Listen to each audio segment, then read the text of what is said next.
I loved Covenant. Like, I loved that it was this kind of freak out of faith. Like, of like, where does my faith lie? But I wanted this to be a lot tamer. A lot more like, even though we're still adding like electronic elements to it, like still keeping it pretty tame and like keeping it kind of a calmer space to like process through these deep sin questions and like really so. Well, I mean, listening to it, it feels like you're connected to what you're saying. Yeah. This feels very like at home. Yeah, if that makes sense. Oh, 100%. Yeah. Yeah, because like I think the meaning for the project changed so much from when I started to now.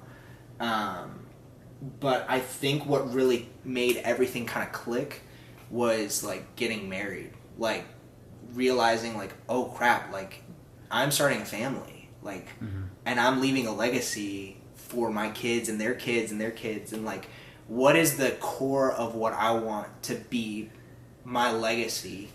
It's this cry of like, and like even seeing like in the Bible, Solomon had this huge falling out with God. And like when he got later on in his life and like being like, I never want to experience like this crazy fallout with God. And like, it's even for me, it's this advice of like, don't you ever walk away from God. Like I want to listen back to this 20 years from now and be like, yeah, I was standing on business and I want to, as much as humanly possible, prevent the possibility of me ever walking away from God. And that's what this is. This is like, you know, when the Israelites crossed over the parted sea and they built that like stone structure to go back to remember what God had done. Like these stones were constructed from rocks that were on the bottom of the ocean, like humanly impossible for anybody to get those things. So that they purposely picked up rocks, carried them all the way across the ocean and built a structure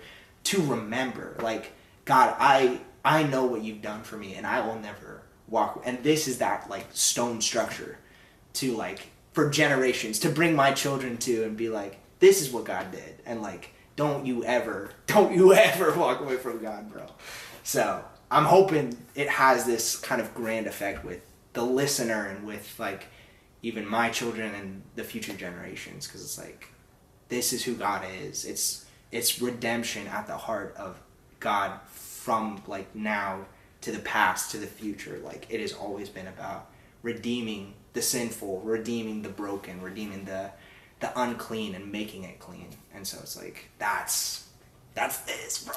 That's what I'm trying. So yeah, man.